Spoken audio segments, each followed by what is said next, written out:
Assalamualaikum warahmatullahi wabarakatuh. Bismillahirrahmanirrahim. Alhamdulillahirabbil alamin wa bihi nasta'inu ala umuri dunya waddin. Wa sallallahu ala sayyidina Muhammadin khatamin nabiyyin wa alihi wa sahbihi ajma'in wa la hawla wa la quwwata illa billahil aliyil azim. Amma ba'du. Qalu subhanaka la ilma lana illa ma 'allamtana innaka antal alimul hakim. Rabbi shrah li sadri wa yassir li amri wahlul 'uqdatam min lisani yafqahu qawli waj'al li wazira min ahli. Alhamdulillah, para pemirsa sahabat YouTube yang dirahmati Allah Subhanahu wa taala, berjumpa lagi dengan kajian cara membaca kitab Safinatun Najah dengan terjemahan bahasa Indonesia untuk pemula pada pertemuan yang ke-9. Insyaallah akan membahas tentang air yang sedikit dan air yang banyak. Bagi para sahabat YouTube yang baru bergabung dengan channel ini, silakan memberikan dukungan dengan mensubscribe, kemudian memberikan like dan komen pada kolom komentar agar kedepannya pembahasan ini lebih baik lagi. Mari kita awali dengan pembacaan Ummul Quran Suratul Fatihah. Ala hadhihi niyyah wa likulli niyatin sholihah. Wa ila hadratin Nabi Mustafa Muhammadin sallallahu alaihi wasallam wa ala alihi wa azwajihi wa auladihi wa dzurriyyatihi wa ahli badri kirami ajma'in, khususan ila ruhi Salim bin Sumil al-Hadrami wa la ruhi Imam Nawawi bin Umar al-Jawi syai'u lillahi wa lahum al-Fatihah. A'udzu billahi minasyaitonir rajim. Bismillahirrahmanirrahim. Alhamdulillahirabbil alamin arrahmanir rahim maliki yaumiddin. Iyyaka na'budu wa iyyaka nasta'in ihdinas siratal mustaqim siratal ladzina an'amta 'alaihim ghairil maghdubi 'alaihim waladdallin. Amin. Seperti biasa, pembahasan pada pertemuan yang ke-9 ini terbagi menjadi dua sesi. Sesi yang pertama adalah cara membaca kitab Safinatun Najah dengan terjemahan bahasa Indonesia untuk pemula. Dan sesi yang kedua adalah penjelasan dari kitab Kasyifatus Sajah sebagai penjelas atau syarah daripada kitab Safinatun Najah. Tetap di channel ini untuk mengikuti sampai selesai agar lebih memahami apa yang dimaksud dengan yang kita baca di dalam kitab Safinatun Najah ini. Mudah-mudahan menjadi ilmu yang bermanfaat. Amin amin ya rabbal alamin. Qala al-musannif rahimahullahu ta'ala wa adaman naf'a bi 'ulumihi wa bi barakatihi fid dharaini. Amin amin amin ya rabbal alamin. Bismillahirrahmanirrahim. Wal ma'u qalilun wa kasirun. Wal ma'u qalilun wa kasirun. Bermula air itu ada yang sedikit dan ada yang banyak. Bermula air itu ada yang sedikit dan ada yang banyak. Al-qalilu madunal qullataini. Al-qalilu madunal qullataini. Bermula air yang sedikit, yaitu yang kurang dari 2 qullah. Bermula air yang sedikit, yaitu yang kurang dari 2 qullah. Al-kasiru qullatani fa aksaroh. Al-kasiru qullatani fa aksaroh. bermula air yang banyak itu 2 kula atau lebih. Bermula air yang banyak itu 2 kula atau lebih. Atau lebih banyak. Al-qalilu yatanajjasu biwuqu'in najasati fihi wa illam yataghayyar. Al-qalilu yatanajjasu biwuqu'in najasati fihi wa illam yataghayyar. Bermula air yang sedikit itu najis ia dengan sebab kejatuhan najis padanya, dan sekalipun tiada berubah. Bermula air yang sedikit itu najis ia dengan sebab kejatuhan najis padanya, dan sekalipun tiada berubah. Wal kasiru la yatanajjasu illa idza taghayyara ta'muhu aw launuhu aw rihuhu. Wal kasiru la yatanajjasu illa idza taghayyara ta'muhu aw launuhu aw rihuhu.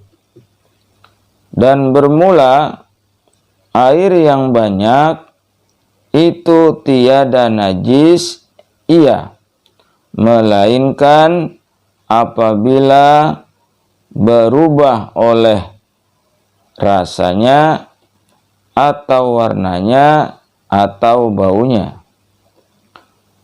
Dan bermula air yang banyak itu tiada najis ia, melainkan apabila berubah oleh rasanya atau warnanya atau baunya. Demikian cara membaca kitab Safinatun Najah dengan terjemahan bahasa Indonesia bagi atau untuk pemula. Insyaallah semakin terbiasa dan semakin lancar, terutama di dalam membaca terjemahannya. Walaupun dengan bahasa Indonesia, tetapi ditulis dengan huruf hijaiyah Arab. Dengan rutin dan diulang-ulang, maka insya Allah dapat terbiasa nantinya di dalam membaca terjemahannya, terkhusus bagi para pemula. Nah, selanjutnya para pemirsa dan sahabat YouTube yang dirahmati Allah Subhanahu wa taala, sesi yang kedua adalah kita masuk kepada penjelasan tentang apa yang kita baca tadi, agar kita dapat memahaminya lebih mendalam lagi, lebih luas lagi, sehingga apa yang belum kita pahami di dalam bacaan yang kita baca tadi di dalam kitab Matan Safinatun Najah ini, maka dengan mengikuti penjelasan dari apa yang kita baca, insya Allah akan menambah wawasan dan pengetahuan kita lebih mendalam lagi, dan mudah-mudahan menjadi ilmu yang bermanfaat.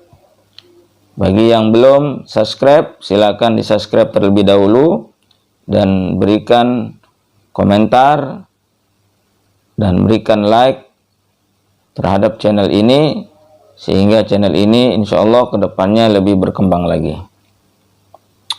Dan terima kasih kepada para pemirsa dan sahabat YouTube yang sudah bergabung mulai dari awal pembahasan kitab Safinatun Najah ini sampai kepada pertemuan yang ke-9, insyaallah menjadi ilmu dan pengetahuan yang bermanfaat buat kita semuanya. Paling tidak mengingatkan kembali kepada kita tentang pelajaran-pelajaran ilmu fikih yang sudah pernah kita peroleh di bangku madrasah, di bangku pesantren, di bangku majelis ta'lim, di tempat-tempat pengajian dan lain sebagainya.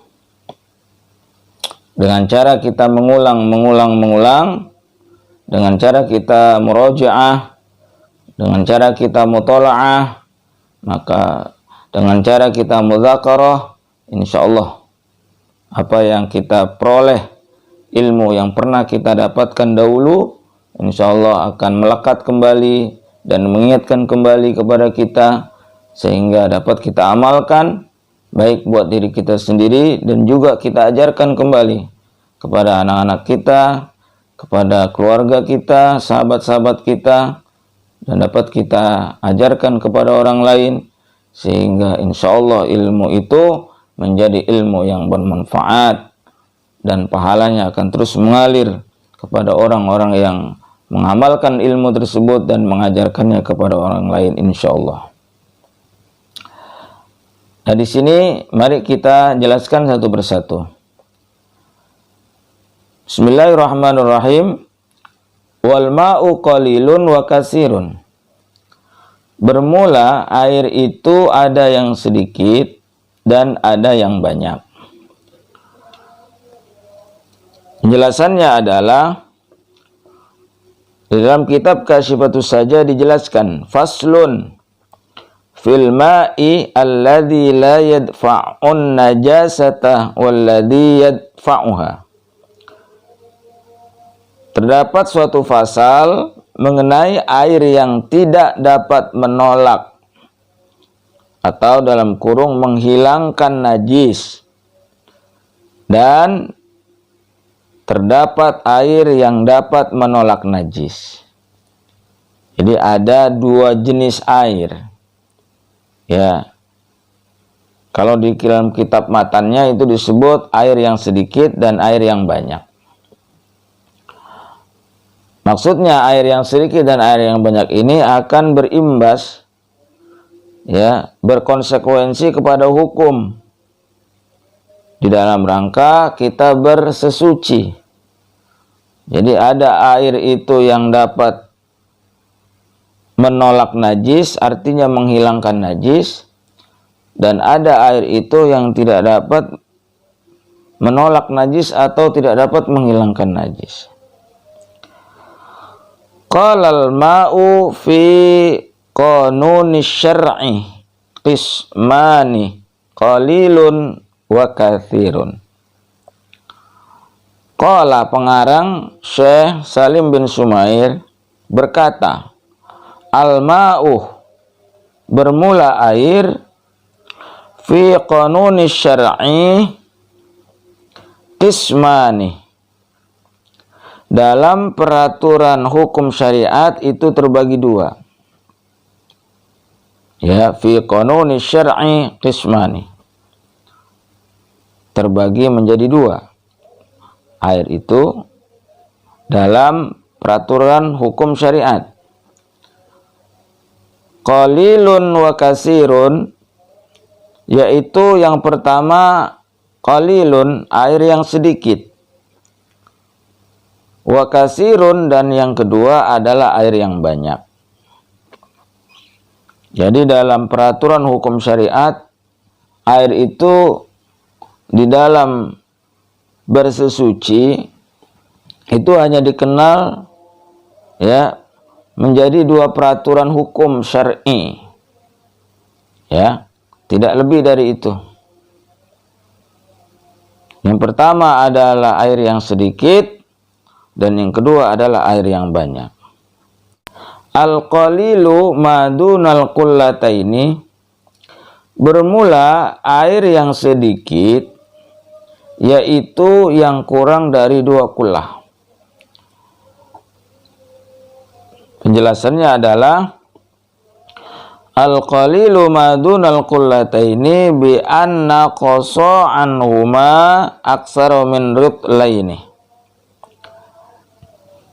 Air yang sedikit adalah air yang kurang dari 2 kullah dengan kurang dari 2 kullah yang kurangnya melebihi dari 2 rit.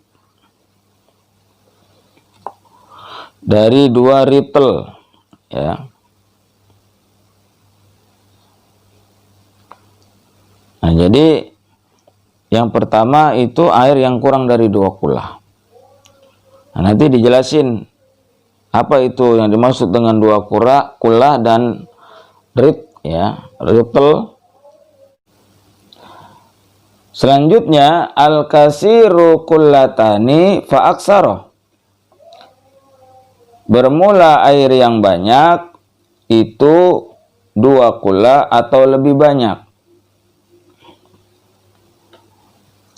Penjelasannya adalah wal kasiru kullatani fa aksara min mahdil ma'i yaqinan walau musta'malan.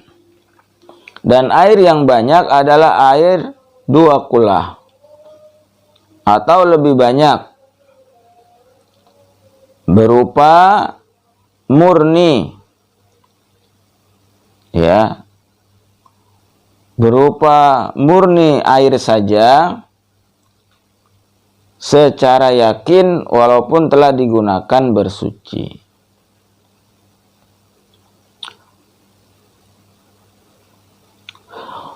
Wa qadruhuma bil wazni khamsumi'ati ritlin bil Baghdadi allati hiya arba'atun wa sittuna alfa dirhamin wa mi'atani wa khamsati wa samanuna dirhaman wa khamsatu asba'i dirhamin. Dan ukuran 2 kullah dengan ditimbang adalah seberat 500 ritel. Ritlih dengan 500 ritlih dengan timbangan Baghdad. Dengan timbangan Baghdad, Irak, ya. Yang beratnya adalah 64.285. Sekali lagi 64.285 atau 5/7 dirham. Nah, semenjak zaman Rasulullah SAW, bahwa baginda Rasul itu sudah mengatakan bahwa air yang sedikit itu adalah air yang kurang dari 2 kullah, ya.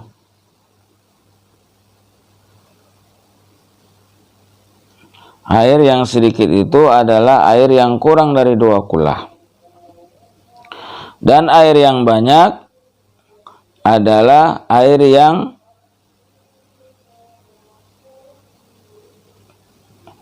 sudah mencapai 2 kullah atau lebih, ya. Nah, air yang sedikit ataupun air yang banyak itu nanti berdampak kepada hukum bahwa air itu bisa digunakan untuk bersesuci atau tidak. Apabila air itu nanti kemasukan atau kejatuhan najis.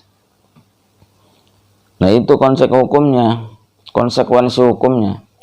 Kalau air yang sedikit, manakala dia nanti kejatuhan najis, ya, maka dia akan berdampak kepada hukum dapat dipakai atau tidak untuk bersesuci. Begitupun juga air yang banyak. Ya, air yang banyak juga pun demikian. Akan berdampak kepada hukum. Apakah dia dapat bersuci atau tidak.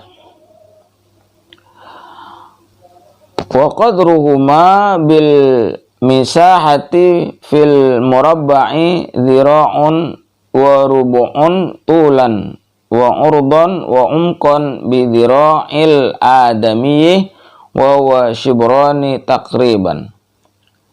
Dan ukuran dua kula dengan pengukuran area pada bidang 4 persegi adalah 1/1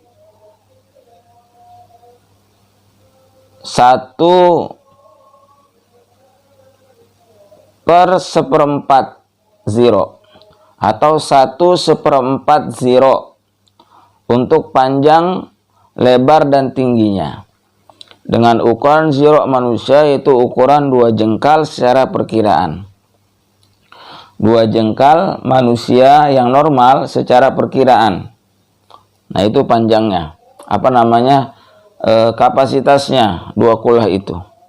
1/4 zero itu adalah panjang dan lebar serta tingginya dengan ukuran zero manusia yaitu ukuran 2 jengkal secara perkiraan. Nah, sekarang kita konversi dengan ukuran yang lebih kekinian. Ya, kalau tadi 2 kula ataupun timbangan ritel itu masih zaman dulu ya.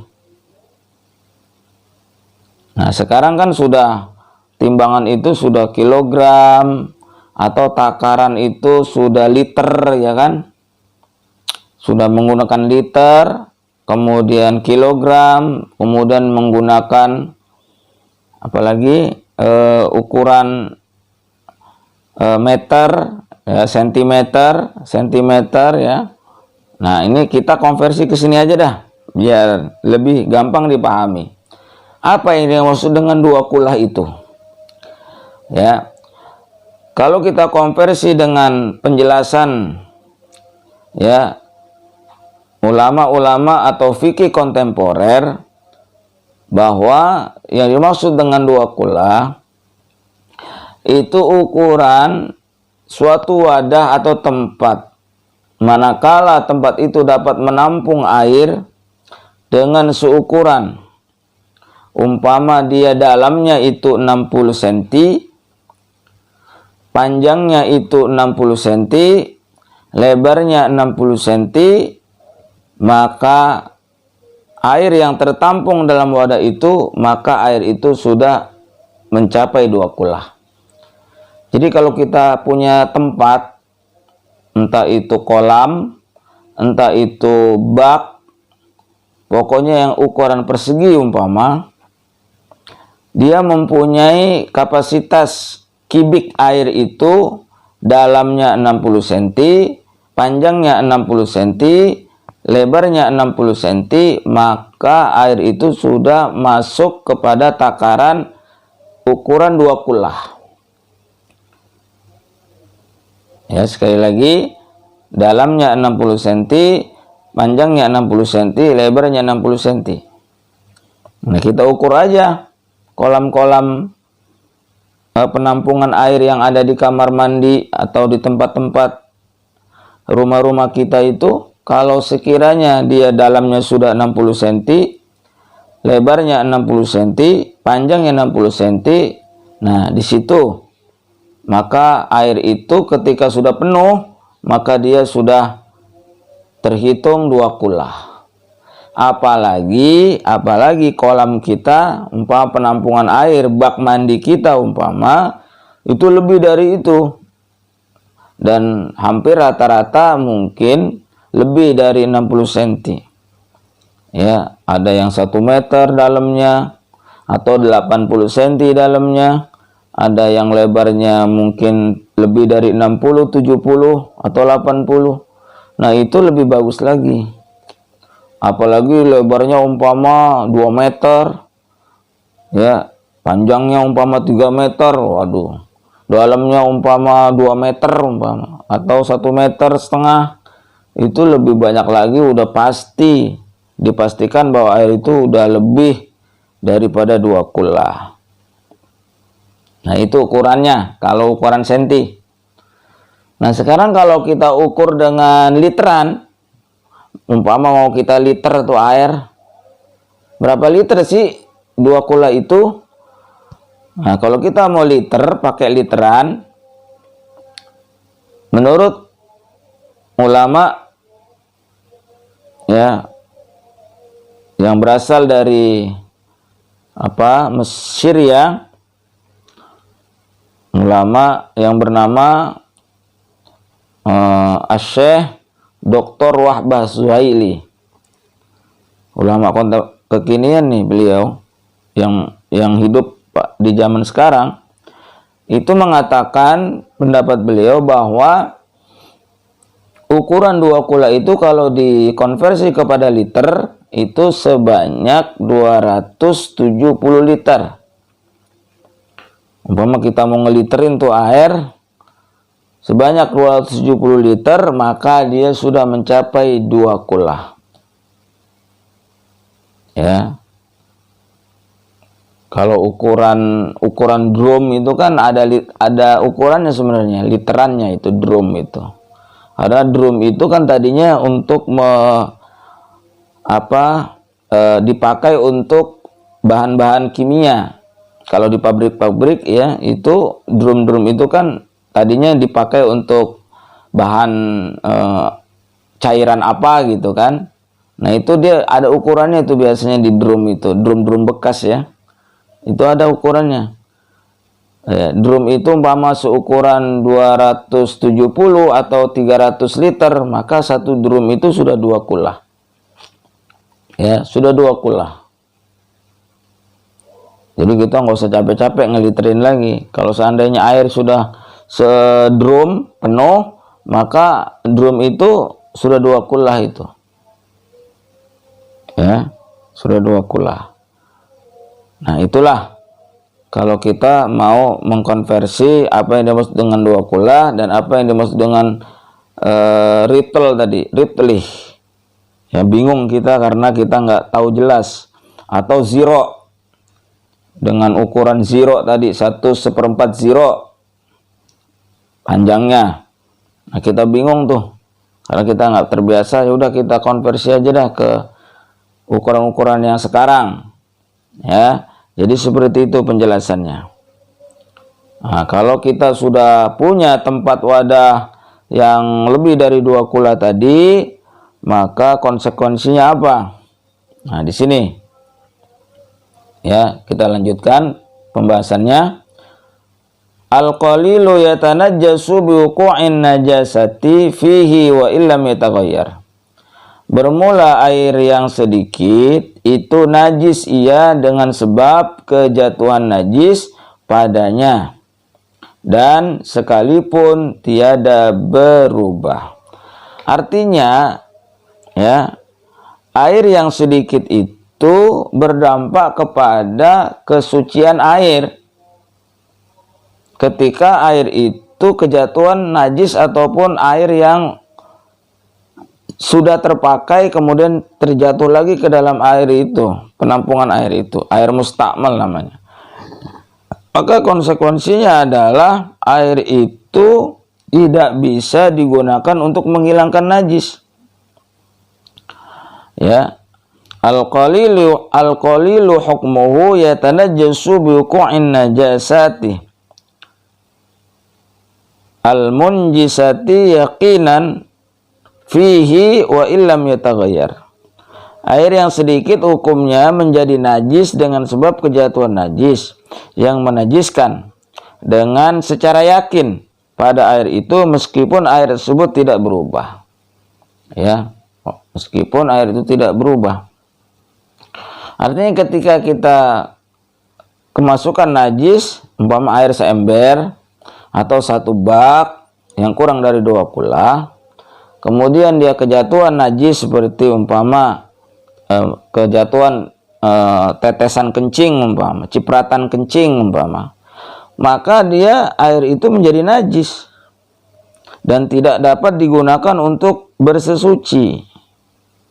Ya, karena airnya kurang dari 2 kula. Atau air itu kejatuhan bekas daripada kita bersesuci. Umpama kejatuhan tetesan air yang sudah kita pakai untuk mengusap muka kita, wajah kita ketika kita wudhu umpama. Kemudian jatuh lagi ke bak itu, ke ember itu. Ya, maka air yang tadi sisa atau air mustakmal yang jatuh kepada air itu, maka juga menjadi air itu tidak bisa digunakan untuk bersesuci, untuk berwudu atau untuk mandi hadas besar. Ya, karena menjadi air mustakmal.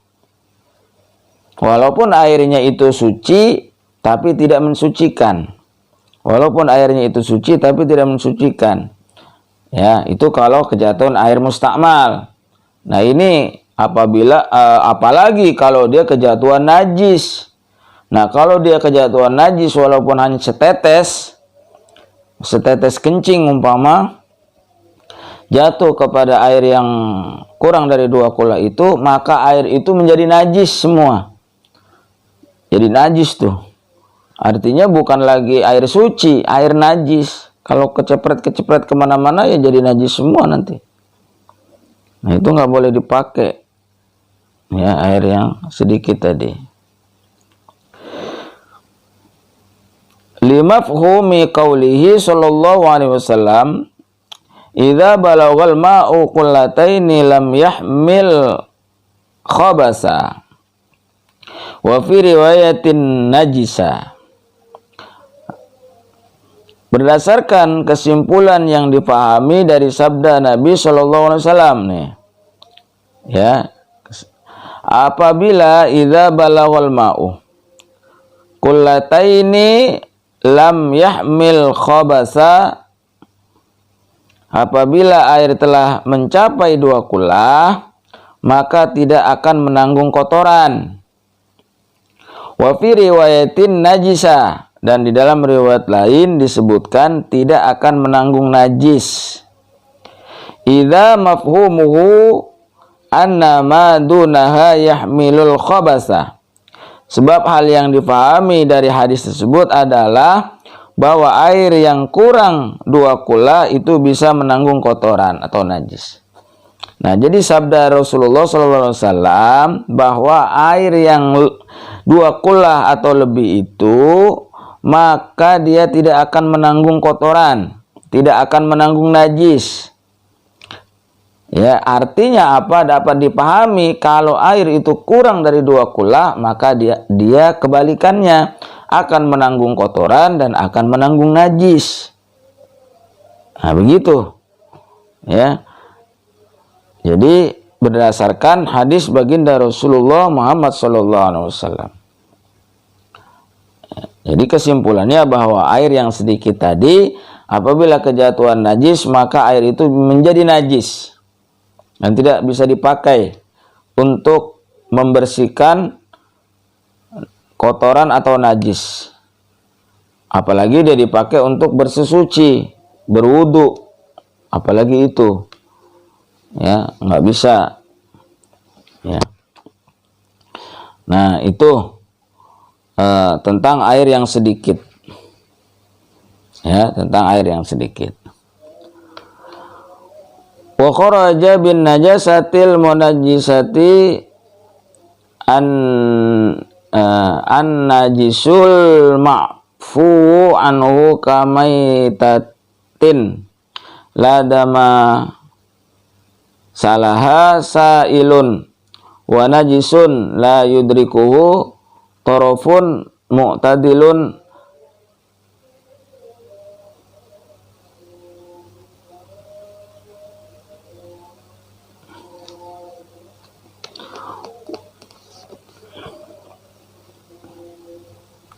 wa kharaja bin najasatil munajjisatin najisul ma'fu anhu kamaitatin la dama salaha sailun. ya. Dan keluar dari batasan najis yang menajiskan, yaitu najis yang dimaafkan, ya. Dan keluar dari batasan najis yang menajiskan, yaitu najis yang dimaafkan. Seperti apa itu? Ya, kamaitatin la damah salaha sailun, yaitu seperti bangkai yang tidak ada darah mengalir padanya. Seperti bangkai yang tidak ada darah mengalir padanya. Nah, bangkai yang tidak mengalir darahnya, maka dia dimaafkan ketika jatuh kepada air yang sedikit tadi. Maka dia tidak menajiskan. Mana bangkai yang darahnya tidak mengalir, ya, umpama bangkai kecoa, ya, jatuh ke bak yang ada penampungan airnya yang sedikit tadi, yang kurang dari 2 kula, itu tidak najis. Atau umpama bangkai cicak, ya, atau binatang-binatang kecil, ya, yang darahnya tidak mengalir, umpama ada kejatuhan kelabang, kejatuhan kecoa, ya, atau cicak yang darahnya tidak mengalir, maka dia tidak menjadikan najis pada air yang kurang dari 2 kula tadi. Wa najisun la yudrikuhu tarafun mu'tadilun haitsu lam yahsul bi fi'lihi walau min mughallazin. Yang kedua, najis yang dimaafkan adalah najis yang dalam pandangan mata normal tidak dapat melihatnya, ya, di mana tidak akan berhasil terlihat dengan tindakan nyata melihatnya itu, walaupun najis tersebut dari najis mughallazah atau yang berat. Ya, dari pandangan mata normal tidak dapat terlihat saking kecilnya, umpama walaupun itu najisnya adalah najis mughallazah, kalau dia tidak dapat dilihat, maka dia dimaafkan, tidak menjadi najis pada air yang sedikit tadi. Nah, itu 2, ya. Kama idza afal lubabu ala najisin radbin thumma waqa'a fi ma'in qalilin aw ma'i'in fa innahu la yunajjisu ma annahu aliqa fi rijlihi najasatun la yudrikuha tarafu. Sebagaimana apabila seekor lalat telah hinggap di atas najis yang basah, kemudian lalat itu terjatuh atau tercebur di air sedikit atau benda cair, maka sungguh air yang sedikit itu tidak najis, disertai bahwasanya tergantung di kaki lalat itu suatu najis yang pandangan mata tidak dapat melihat najis tersebut. Umpama lalat tercemplung kepada air yang sedikit, jatuh dia, dan seandainya lalat itu membawa najis pada kakinya, kan kita nggak bisa lihat tuh secara kasat mata, karena saking kecilnya najis itu. Walaupun najis itu umpama najis mughallazah sekalipun, najis yang berat, umpama dia nemplok di bangkai anjing yang mati, ya, bangkai yang najis, bangkai babi atau daging babi atau apalah. Nah, itu kemudian dia jatuh kecemplung kepada air yang sedikit tadi, atau kotoran yang lain, umpama kotoran hewan, kotoran manusia, kotoran lalat tuh nemplok-nemplok di situ, kemudian dia jatuh kecemplung, atau dia minum, ya, di air itu turun, umpama kakinya kecemplung, itu nggak dimaafkan tuh yang kayak begitu. Karena bagaimana mengawasinya kan susah, ya, tidak terlihat juga. Dan ya nggak bisa diawasin, saking susahnya kepada lalat itu ya, jadi menurut hukum fikihnya itu dimaafkan. Yang seperti itu dimaafkan dan tidak menjadi najis tuh air itu walaupun dia sedikit. Beda halnya dengan air yang banyak. Kalau air yang banyak udah udah nggak pengaruh lah sama yang beginian. Ya, mau dia kejatuhan bangkai, mau dia kejatuhan kemasukan air kencing. Kalau air yang banyak ya, seperti di kali itu kan macam-macam tuh, di sungai itu kan yang ngalir itu kan air banyak tuh, 2 kullah lebih dari 2 kullah, beribu-ribu 2 kullah itu. Ya, kejatuhan apapun kalau udah air yang di sungai, yang di waduk, yang di danau, di laut, itu nggak pengaruh. Ini yang diceritakan adalah yang air yang di bak, di ember, di baskom, ya, yang sedikit. Wa ma'ala manfadhi hayawan tahirin ghairi adamiyin. Yang ketiga nih, yang dimaafkan yaitu suatu yang ada di lubang keluarnya kotoran atau bool hewan yang suci yang selain manusia.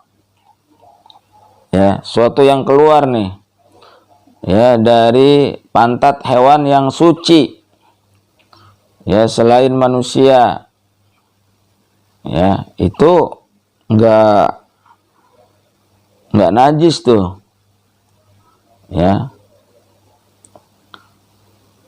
itu nggak najis.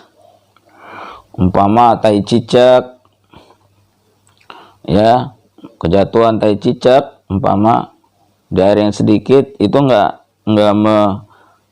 menajiskan tuh, ya, nggak menajiskan air itu. Kemudian yang keempat adalah warausi samakin lam yughayyiril ma'a wa lam yudhi'hu fihi abathan. Yang keempat adalah tai ikan atau kotoran ikan yang tidak merubah keadaan air dan tidak ditempatkan, tidak diceburkan najis itu di dalam air tersebut dengan tindakan sia-sia.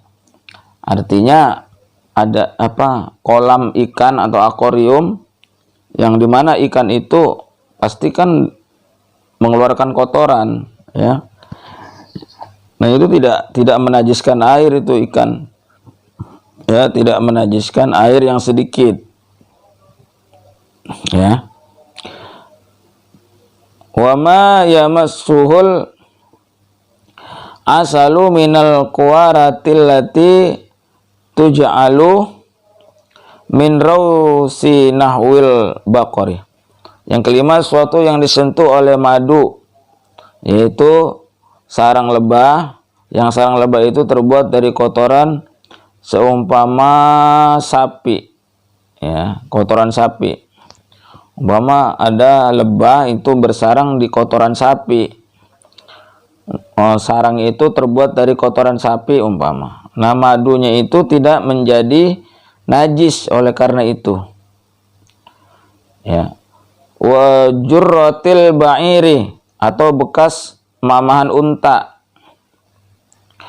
atau bekas mamahan unta yang jatuh. Mamah itu maksud mamahan unta itu kan ketika unta itu mengunyah-ngunyah, ya, ya, seperti kambing juga sering mengunyah, sapi, ya, mengunyah-ngunyah atau menyusui, kemudian anaknya itu mulutnya, ya, itu umpama menetes ke tempat yang airnya sedikit, itu tidak menajiskan. Wa famu sobin tanajjasa summa ghaba wa tamala taharatuhu kafamil hirrati fa innahu la yanjusul ma al qalilah.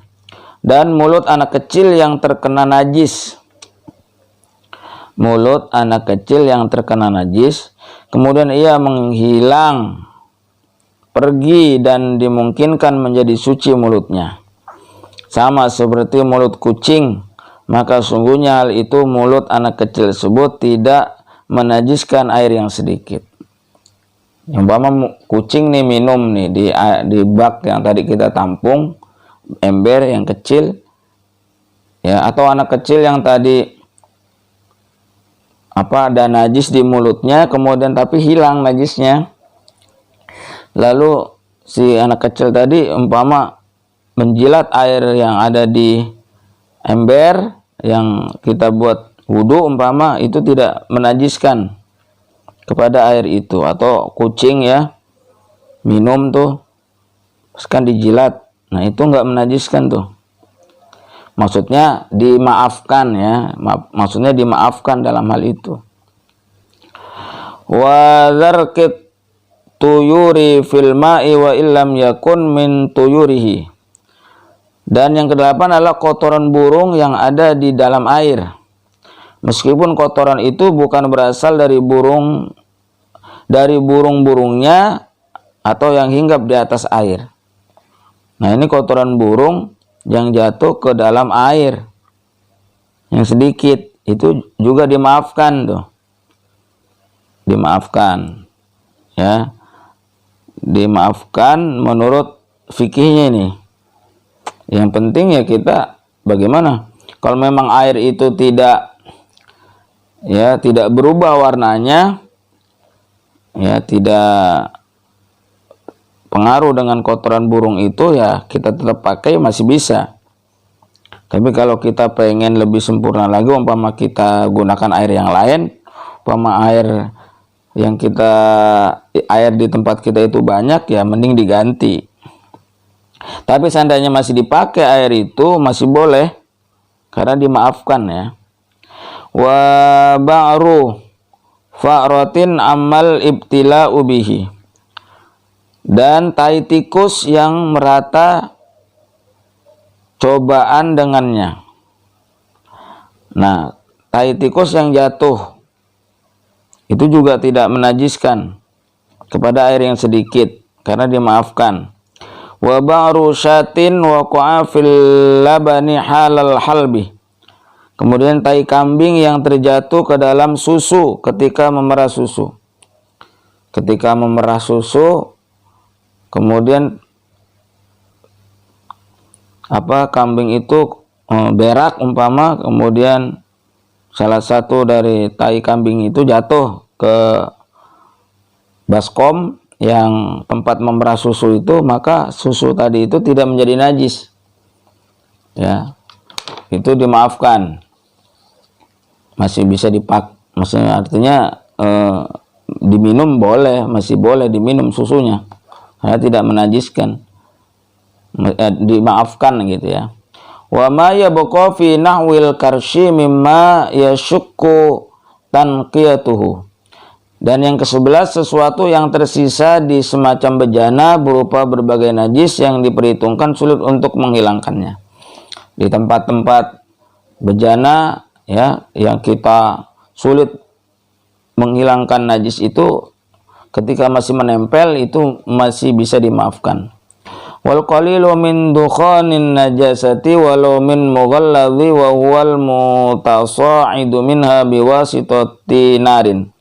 Dan yang ke-12, suatu yang sedikit dari asap bakaran najis, walaupun asap dari najis mughalladhah, najis berat, yaitu suatu yang membumbung naik dari najis itu dengan perantara pembakaran oleh api.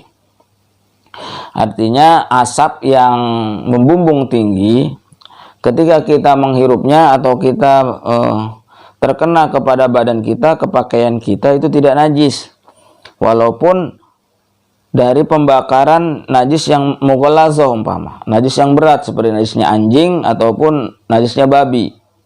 Umpama ada orang bakar anjing atau bakar babi, kemudian asapnya kemana-mana. Nah itu tetapi sesuatu yang sedikit ya, yang di sini dimaksud sesuatu yang sedikit asapnya, maka dia tidak menjadi najis tuh. Masuk ke dalam tampungan air umpama asapnya itu enggak membuat najis ya. Itu yang mughalladhah, atau yang mutawassithah, umpama najis yang biasa, yang mutawassithah, yang pertengahan, seperti umpama pembakaran jerami-jerami yang ada di kandang sapi umpama. Nah, jerami-jerami yang ada di kandang sapi yang sebagai makanan sapi, kambing atau hewan-hewan piaraan, kemudian itu kan udah campur sama diinjek-injek umpama sisanya ya, sisanya yang tidak termakan itu kan diinjek-injek, kemudian dikencingin, kemudian itu mungkin diberakin ya, maka kan itu dibakar tuh jerami itu. Nah, ketika dibakar tuh kan bumbung tuh asapnya, kemudian kita hirup, terkena badan, terkena air umpama, maka itu tidak najis. Ya, itu tidak najis. Wal yasiru minasy'aril munfasili min ghairi ma'kulin ghairi mughalladin. Dan yang ke-13, sesuatu yang sedikit dari rambut yang terpisah dari hewan yang tidak boleh dimakan, yang bukan hewan mughalladh. Artinya hewan-hewan yang tidak boleh dimakan seperti tikus. Umpama ada rambut-rambutnya tikus, tuh bulu-bulunya tikus, dia sedikit, dia jatuh kepada penampungan air, maka dia tidak najis. Kecuali hewan yang mughalladh ya. Mughalladh seperti anjing atau babi, bulu-bulunya itu manakala dia jatuh kepada air, maka air itu menjadi najis. Kalau hewan yang mughalladh. Wadamul baqi 'alal lahmi wal 'azmi alladzi lam yakhtalit bi syai'in kama law lubihat syatun wa quti'a lahmuha wa baqi 'alaihi atharud dami. Dan yang ke-15 adalah darah yang tersisa di atas daging dan tulang yang tidak bercampur dengan sesuatu. Sebagaimana jikalau seekor kambing disembelih dan dipotong dagingnya dan masih ada di atas dagingnya bekas darah. Itu daging-daging yang kita beli itu masih ada darah-darahnya, maka darah itu tidak najis. Ya, maka dia tidak najis.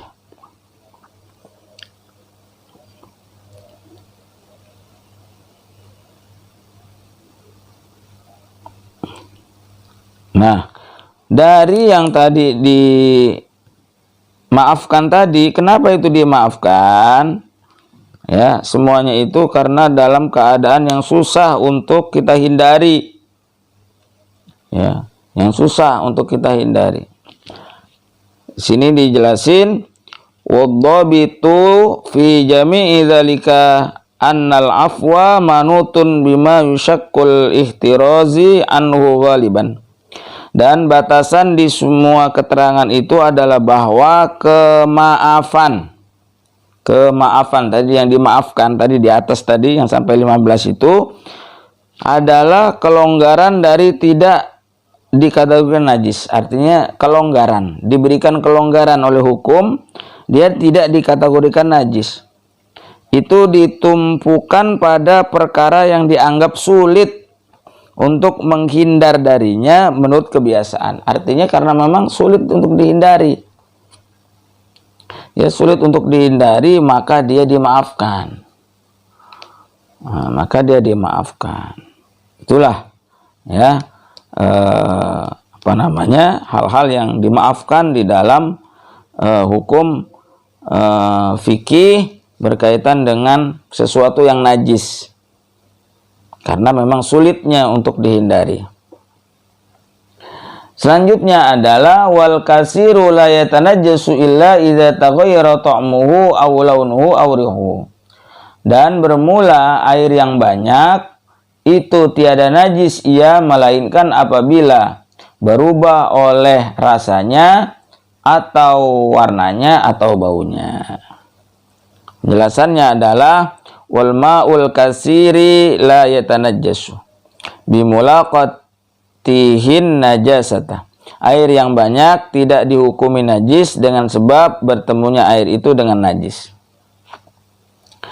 Illa idza taghayyara ta'muhu wahdahu aw launuhu wahdahu aw rihuhu wahdahu ay aqiba mulaqatin najasata. Kecuali apabila telah berubah rasanya, ya, berubah rasanya saja atau warnanya saja,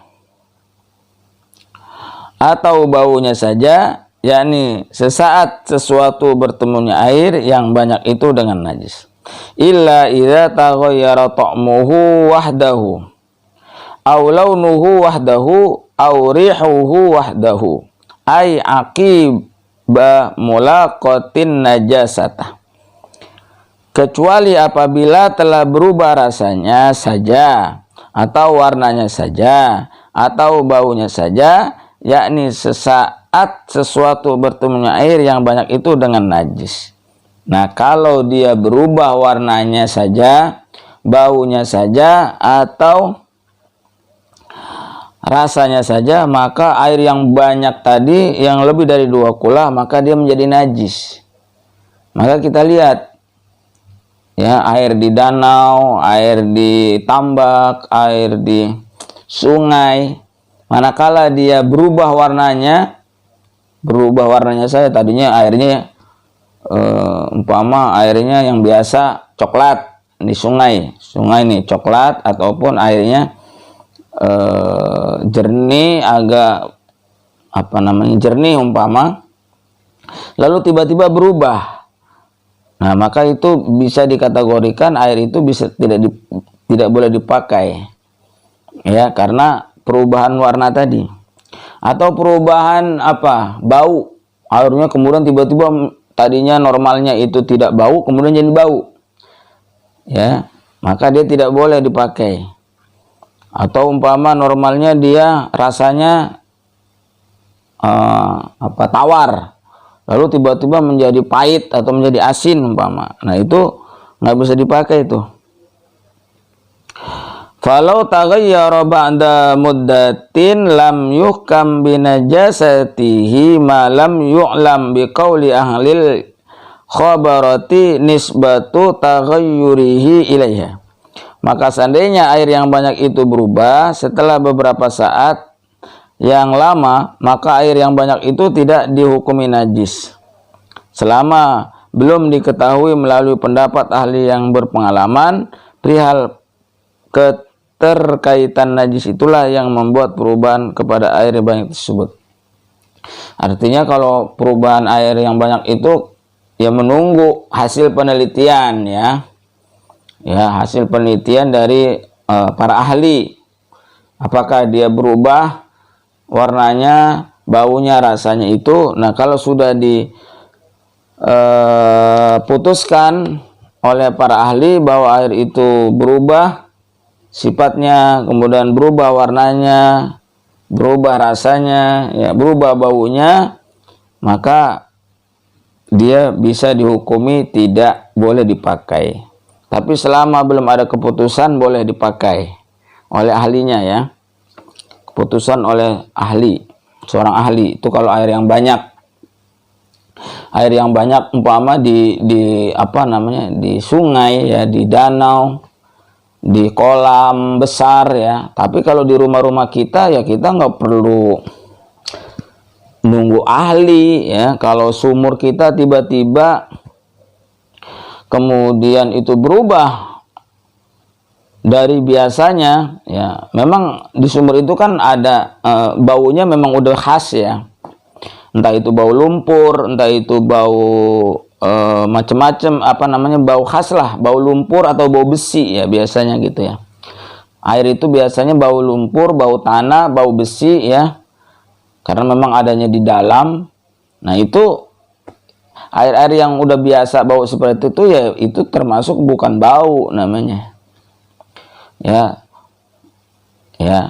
nah, itu yang sudah kemudian rasanya anta itu antara tawar dan asin ya, kemudian atau dia tawar, ya, warnanya tawar, rasanya tawar, atau warnanya biasa aja, bening, ya, tidak terlalu bening atau keruh, ya, tidak terlalu keruh, ya, bisa kita lihat sehari-harinya seperti apa, ya. Tapi kalau sudah berubah drastis menjadi hitam pekat ya itu udah patut nggak bisa dipakai atau rasanya tiba-tiba beda sekali, umpama jadi pahit, umpama jadi rasanya aneh gitu, itu udah nggak boleh dipakai karena berubah itu. Bisa saja dia tercemar ya, tercemar oleh limbah dan lain sebagainya. Warnanya tiba-tiba baunya yang tadinya cuman bau lumpur, bau besi ya, bau tanah, tiba-tiba jadi bau seperti bahan kimia umpama. Itu nggak boleh dipakai. Tiba-tiba rasanya kayak cuka, kecut umpama, ya itu nggak boleh itu. Tapi kalau berubahnya biasa-biasa saja masih bisa lah dipakai sumur itu. Ya. Atau kolam kita kejatuhan najis. Yang kampungan yang lebih dari 2 kula itu kejatuhan tai kucing umpama. Dari atap, dari genteng, kucing kan suka berak di atas, kemudian jatuh ke bawah. Selama itu tidak berubah warnanya, rasanya, dan baunya, maka masih boleh. Tapi kalau sampai berubah, tadinya bening kemudian jadi butak umpama karena kejatuhan itu, maka nggak boleh dipakai tuh. Atau baunya sedikit berubah, yang tadinya tidak bau apa-apa kemudian jadi bau, ya itu udah nggak boleh dipakai walaupun banyak lebih dari 2 kulah. Atau rasanya umpama tadinya biasa aja, tawar, kemudian jadi aneh rasanya, yaitu apalagi ya tidak bisa dipakai ya, karena kejatuhan najis, entah kejatuhan kotoran hewan, kotoran manusia, atau kejatuhan benda-benda yang macam-macam yang bisa berubah warna, bau, dan rasa ya. Kemudian kejatuhan bangkai umpama yang bisa merubah warna, bau, dan rasa, maka walaupun itu 2 kula, maka dia tidak boleh dipakai, tidak sah ya. Wal muradu bil mutaghayyiri kullul ma'i, dan yang dimaksud dengan air yang berubah adalah yang berubah keseluruhan airnya. Artinya air itu berubahnya keseluruhan ya, air itu berubahnya keseluruhan, bukan sebagian, tapi keseluruhan menjadi berubah. Atau rasanya menjadi berubah keseluruhan, atau warnanya berubah menjadi keseluruhan. Nah itu yang nggak boleh dipakai. Tapi kalau umpama dia hanya berubahnya sebagian, maka sebagiannya boleh dipakai. Yang nggak boleh dipakai itu yang berubah saja. Mana penjelasannya? Amma idza ghayyaratin najasatu ba'duhu duna baqihi wa kana hadzal baqi kullataini fa innahu la yanjusu balil mutanajjisu wal mutaghayyiru faqat. Adapun apabila suatu najis berubah sebagian air ya, adapun apabila suatu najis merubah sebagian air, nih sebagian, tidak pada sisi atau tidak pada sisa air yang lainnya, sedangkan sisa air ini ada 2 kula, maka sesungguhnya air itu tidak menjadi najis. Akan tetapi yang najis ialah air yang berubah saja. Jadi air yang berubah saja yang jadi yang najis. Yang tidak berubah maka dia boleh dipakai. Tapi pada umumnya karena air itu tidak punya sekat ya, tidak ada sekat kalau dia dalam satu tempat, maka ketika dia kejatuhan najis pada satu sisi, maka dia akan sifatnya kan menyebar air itu ya, sifatnya adalah menyebar ya, maka dia akan cepat menyebar. Kecuali kalau umpama kejatuhan najisnya itu kita tahu baru jatuh langsung kita angkat najis itu, kita buang. Nah itu kan cuma sebagian doang, yang sebagian yang lainnya umpama masih bagus warnanya, rasanya, baunya itu tidak terpengaruh umpama, itu lain hal. Tapi kalau umpama sampai ngendap berapa hari ya, atau berapa jam ya, maka bisa dikatakan kalau air yang 2 kula di kolam mandi kita itu bakalan semuanya akan berubah. Gampangnya gini ya, kita teteskan umpama tinta ke dalam air ataupun pewarna ke dalam air. Nah itu kan kalau kita jatuhkan pewarna ke dalam air, nah itu warnanya akan berubah semua dalam beberapa waktu kan gitu. Ya, dalam beberapa waktu dia akan menyebar gitu. Walaupun tidak kita aduk, tapi dia akan menyebar menjadi satu perubahan keseluruhan. Ya, jadi perubahan keseluruhan. Ya, nah ini yang dimaksud adalah air yang banyak. Air yang banyak yang di tempat kita umpama mandi di kali. Ya, mandi di kali, kemudian ada bangkai yang lewat. Ya, atau kotoran manusia yang lewat. Nah, pada sisi itu kita nggak boleh pakai, tapi di sisi yang sebelahnya itu boleh kita pakai. Ya, artinya kita jauhkan najisnya itu kan, kita kita goyang-goyang tuh airnya tuh, kita obok-obok airnya, kita obrak-obrak kan gitu, supaya najis itu menjauh kan gitu. Nah, menjauh, baru kita wudhu di situ. Nah itu yang dimaksud barangkali ya. Nah kalau umpama airnya itu satu kolam ya kan, satu kolam, kemudian ada najis yang lewat, ada najis yang jatuh. Nah itu air yang di dekat najis itu aja yang nggak boleh dipakai. Air yang di dekat najis itu aja, umpama di dekat bangkai itu ya airnya jangan dipakai bersuci. Tapi di tempat yang jauh, di tempat yang lainnya kan nggak terkena. Nah itu maksudnya, yang nggak tercampur gitu ya, nggak tercampur. Tapi kalau air yang tidak mengalir itu rata-rata hampir akan mempengaruhi keseluruhan. Air yang di bak di kolam mandi kita umpama itu ketika air itu kejatuhan, maka ya dia kan nggak kemana-mana ya. Kejatuhan bangkai, kejatuhan kotoran, dia akan menyebar secara cepat. Ya, beda halnya dengan yang di air yang banyak tadi, yang di sungai, yang di danau, yang di laut, apalagi ya. Maka itulah barangkali penjelasan tentang air yang sedikit dan air yang banyak.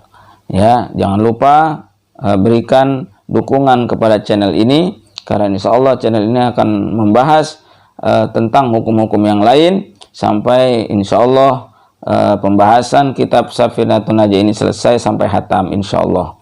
Berikanlah subscribe-nya, ya, dukung dengan tekan subscribe, like, dan komen. Insya Allah menjadi pengetahuan dan ilmu yang bermanfaat buat kita semuanya. Ya, apabila ada khilafan dan kesalahan dari Al-Fakir yang dhaif, yang bodoh ini, mohon dibukakan pintu maaf yang seluas-luasnya. Kesempurnaan hanya milik Allah Subhanahu wa taala. Wallahu a'lam bishawab. Ihdinas shiratal mustaqim. Wallahul muwaffiq ila aqwamit thoriq. Wassalamualaikum warahmatullahi wabarakatuh.